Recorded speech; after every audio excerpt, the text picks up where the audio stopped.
What's up guys, it's your boy Jay from JSFILMZ, and today we're going to be comparing a DSLR to the micro cinema camera.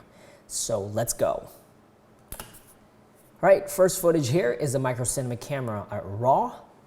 This one is RAW with Rec 709 LUT.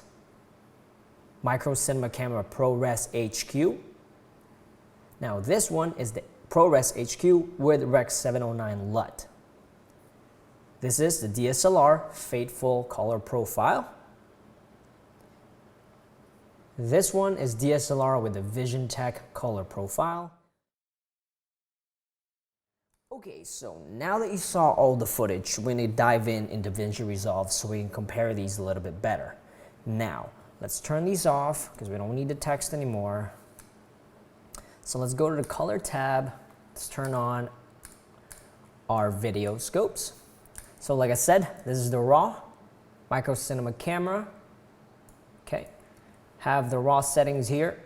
Color space, film, no sharpness. I didn't add any sharpness on this at all. So this is the RAW. So you can see it's pretty flat.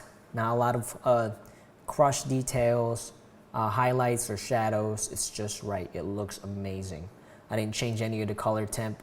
And when I shot this, the actress and the gray card was actually in the shade. So everything else outside where they're at is blown out. And I did that because I wanted to show you guys the maximum dynamic range of each camera. So outside is gonna be blown out, inside is gonna be a little bit darker, and I shot it that way. So, like I said, RAW here. Now this one is the same footage, but I added the Rec 709 LUT, the Blackmagic one. That's all I did. That's all I did. So you can see here, 3D LUT, Blackmagic design, Rec 709 version 2. So we're gonna add a new node and we're gonna drop down the highlights so we can see how much highlights it crushed when I added that LUT. If you look here, see if I can blow this up here. I don't wanna take too much of the space. If you look here, you can see that there's not a lot of crushed highlights, which is amazing. And that's the reason why Blackmagic cameras are really awesome, because they shoot in RAW. They maintain a lot of highlights for you. It has 13 stops. So you can see there's a couple of blown out highlights up there. Shadow, it's not a lot of shadowy area. I mean, her hair has a little bit of darkness, but pretty good. Not a lot of crushed details there as well. Moving on to the Apple ProRes 422 HQ. This is the log look. So you can see it's pretty overexposed because I exposed for the gray card, which was, like I said, inside the shade. And this is the one that I applied a LUT to. Same thing, let's add a node, Alt-S, drop down the shadows. And as you can see there, since it's ProRes, it did clip a little bit. You can see that it's kind of jammed up there. It lost a lot of detail. And if I had to guess, it's probably like somewhere up here, lost some details.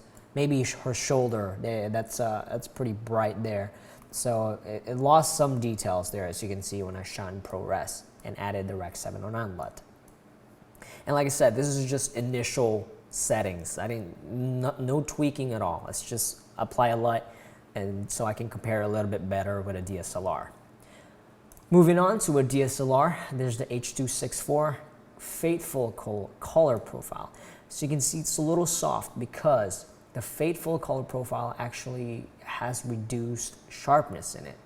So pretty soft. As you can see, same thing, we're gonna Alt-S, drop down the highlights, see what we crushed or we lost. And there it is. In the green channel, blue channel, you can see that there is a lot of clip details up there. Like I said, it's probably up here. Let's look at her shoulders here. Yeah, probably this right here. So you can clearly see the difference. This is all clipped. Going back to the micro cinema camera real quick, so you can see it's not that bad.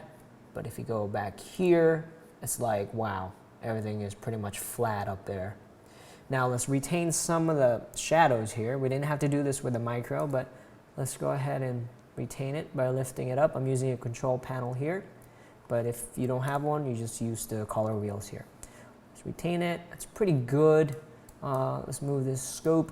Yeah, it did pretty well in the shadows, but then again, it's because I exposed in the shaded area. So, but like I said, I wanted to push the camera to the limits because it's like shaded actress, blown out background, which is perfect for testing it out. Clipped right there. Moving on to the DSLR Canon, and this one is with the Vision Tech. You can buy the Vision Tech color profile for about $9 or something like that, and it's really not that bad. It looks good. It definitely retains more detail than the regular Canon profiles. Same thing, Alt-S, create a new node, drop down to highlights, and yeah, you can definitely tell. I mean, it clipped some right here, like her shoulder, like I said, it's a problem area because I think that part was not in the shade, but you can see that it retained a little bit more on the highlights than the regular profile from Canon. Look at this, it's just clipped. This one has a little bit more. In the shadow area, we didn't have to lift up, it was just there. It's pretty good. But like I said, there's not a lot of shadow area here. Probably just right here, there's a little bit of shadow, but that's pretty much it. So yeah, that looks pretty good for the Vision Tech. Let's compare the Vision Tech right now, and we'll compare it to the Blackmagic Micro Cinema Camera Raw. Okay, see there? Like I said, nothing else was done, guys. All it was Rec 709 LUTs, because if I started tweaking these stuff, then that's kind of cheating. See there, Vision Tech 709. All right, I wanted to keep this short, but I had a series of tests, so stay tuned. I have a lot more about this DSLR versus micro cinema camera. If you have any questions, let me know, but like always, I like to keep these videos short. Peace out.